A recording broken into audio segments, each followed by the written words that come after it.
Hello, I'm Marilee Rosine Beasley, and this topic for right now is about clean water and some things to consider. I found out about a group in Houston, Texas. It's actually in Stafford is their headquarters. It's called Clean Water International. I've been to some of their galas, I went to some training and so forth. So I've done some research about clean water, and there's some things to think about that have to do with if you're in the third world. Sometimes people live in areas where they don't have a lot of trees. They've been cut down over the years or whatever, for whatever reason. They don't have a lot of fuel to boil the water. So what can they do? So I'm going to talk about that right now. So some questions I want everybody to think about is, what if there's a drought for a while in Houston? I know that once in a while we go through some periods where we don't have a lot of rain. Other times we have a lot of rain. And I know that there's parts of the country where they actually do have droughts. Okay, another thing I want to talk about is about when it does rain, you want to be sure and you want to collect a lot of water. Now, I have buckets. So the other day it rained very hard, and I took a bucket outside and I let it fill with a lot of water. I took that rainwater and I watered some plants that are on my patio. I thought, well, why not? It's water from, just the regular rain. So I use it, carefully. Now, another thing I want to talk about is, and I'll look at that a little more, is how do you make water clean? Can you make water clean? And I'm also going to talk about how do you utilize water. Well, it so happens that I know somebody who is from Bosnia. And Bosnia had a war several years ago, and they were faced with some very serious situations. According to my friend, it was very dangerous for them sometimes to go out and get water. So I want to talk about some elements with that. So what would you do to utilize water? It probably takes less than this amount of water for everybody to clean themselves every day. So you want to think about, how can I collect enough water? And I know from living here in this area of the country that, and I've lived here for 40 years, I know that we did many things before a hurricane because we had warning. We would fill our bathtubs up. At that time, we had a washer that we could fill the washer up with. So these are things that we did ahead of time. We could fill up jugs, and I have some nice jugs like this, so I would fill those up with water. And this can always be, not necessarily drinking water, but it could be water to wash your hair, wash your clothes, put in the toilet. So you always want to think about, how can I conserve the water? All right, so something I was thinking about is, how much water would I need to clean my body and to wash my hair? Now, right now, I like to wash my hair almost every day. That's my preference now, because my hair is very fine, and that's my preference. Now, during a situation like they were faced in Bosnia, I might not wash my hair every day. I might not even bathe my body every day.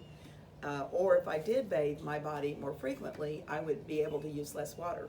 Now, one thing I want to mention is what I would probably do is I would consider getting something like this where I could actually stand in it, and then I could put this on the ground and I could stand, and then I would start, if I was going to wash my hair, I would put as little of the water on my hair as possible. Then I would use a little bit of shampoo.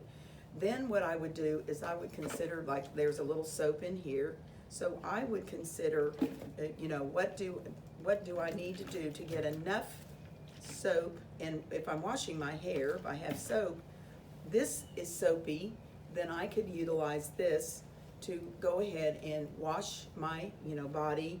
I could then dribble it down into here. And so I would keep doing this with some soap and like there was some little bit of soap in there, but let's pretend this is some soap.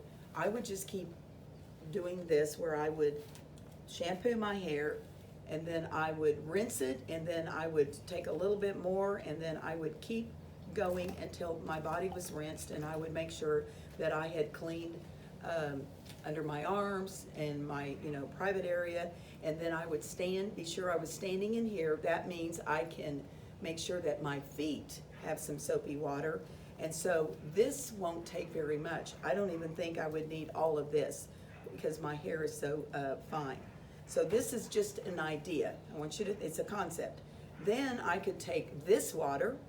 This water could be used for other things. It could be used for putting it in the toilet for flushing.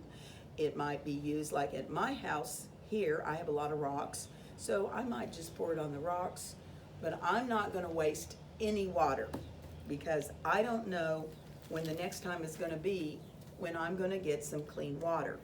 So I would just consider whatever I'm gonna use it for. If the water's not too dirty, then what I would consider is I would consider washing some clothing in it. Maybe I would, if this is soapy water, I'd wash some clothes in it, squeeze it out, then I get a little bit of water, and now I have a few clean items, maybe some underwear that I can squeeze out and have it be clean. So I would always be thinking about how can I use the water well. Okay, now, so let's look at, okay, so we've talked a little bit about a drought. I would get all the buckets I could get if you start to have rain. I'd get every bucket out that I could. I'd have buckets and pans and just collect all the water because you just don't know when it's gonna rain again. Okay, so that's one thing I would consider. Now, let's talk about how we can make water clean. Now, I did some research because there are areas of the world where they don't have clean water. They have very dirty rivers and things like that. And in those areas, unfortunately, a lot of times the females of the group are spending a lot of their days with lots of big jugs to get the water out of the dirty river. So I did research, and so I'm not an expert in this, and what I discovered is one thing that can be done is to filter water.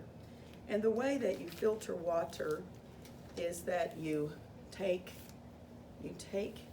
something like smaller than this, and then what you do is you get rocks, and you get smaller rocks, and you get sand, and you let the water go through the rocks, the big rocks I have a few rocks here, so I would get a lot of rocks together. Then I'd find smaller rocks, pebbles, and then I would finally have sand that the water can filter through.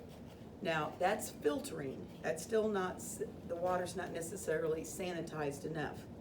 Okay, so in my research, I discovered that if you can get a glass bottle, and this is one I just happen to have around the house, then what you can do, and of course I would make sure that this didn't have a label on it, so what I would do is I would take the water that I had filtered, I would put it in a glass bottle, and I would put it in the sun for 24 hours. So what that does is it makes the water clean. It kills most of the bacteria and things like that. So this is a way to have cleaner water.